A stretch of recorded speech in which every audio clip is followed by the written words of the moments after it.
அனைவருக்கும் வணக்கம். இன்றைக்கி நம்ம வீட்டிலையே சாதாரண பாத்திரத்தில் எப்படி சிக்கன் பிரியாணி செய்கிறதுங்கிறது பார்க்கலாம். இந்த மாதிரி ஒரு பாத்திரத்தில் தேவையான அளவு எண்ணெய் ஊற்றிக்கோங்க. தாளிப்புக்கு சோம்பு, லவங்கம், பட்டை, ஏலக்காய் சேர்த்துக்கோங்க.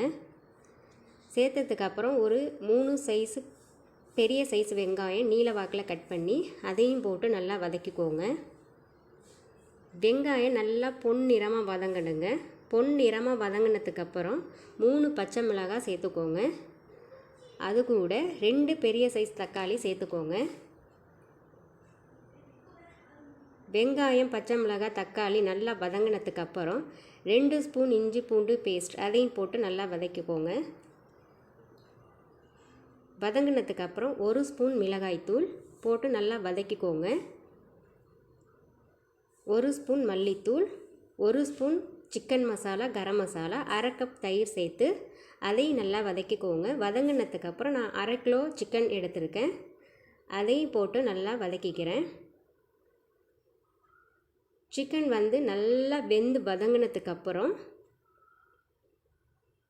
இந்த மாதிரி நல்லா வதங்கினதுக்கப்புறம் கல் உப்பு சேர்த்துக்கோங்க.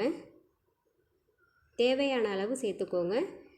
இந்த மாதிரி எண்ணெய் பிரிஞ்சு வந்ததுக்கப்புறம் புதினா, மல்லித்தலை சேர்த்து அதையும் வதக்கிக்கோங்க. இன்றைக்கி நான் 3 டம்ளர் அரிசி எடுத்துருக்கிறதுனால 6 டம்ளர் தண்ணி சேர்த்துருக்கேன். இந்த மாதிரி தண்ணி சேர்த்து நல்லா கொதி வந்ததுக்கப்புறம் 1/2 லெமன் சேர்த்துக்கோங்க. லெமன் சேர்த்ததுக்கப்புறம் நான் 1/4 மணி நேரம் சாதாரண பிரியாணி அரிசி தாங்க ஊற வச்சுருக்கேன். அதையும் சேர்த்துக்கோங்க.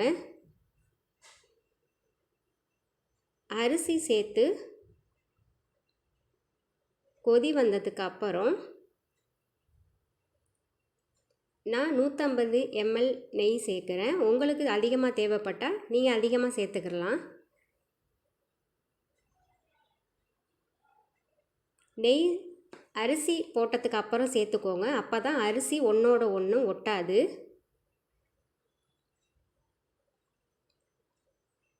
நெய் சேர்த்ததுக்கப்புறம் ஒரு 2 டைம் மட்டும் கிண்டி விட்டால் போதும். அடிக்கடி கிண்டி விட்டால் அரிசி உடஞ்சி போயிடும். பாருங்கள், பிரியாணி கிட்டத்தட்ட ரெடி ஆயிடுச்சு. நீங்களும் இதே மாதிரி வீட்டில் ட்ரை பண்ணி பாருங்கள். மறக்காமல் சேனலை சப்ஸ்கிரைப் பண்ணுங்கள். வீடியோ பிடிச்சிருந்தா லைக் பண்ணுங்கள். உங்கள் ஃப்ரெண்ட்ஸுக்கும் ஷேர் பண்ணுங்கள். இதே மாதிரி இன்னொரு வீடியோவில் பார்க்கலாம். சேனல் மறக்காமல் சப்ஸ்கிரைப் பண்ணுங்கள், லைக் பண்ணுங்கள்.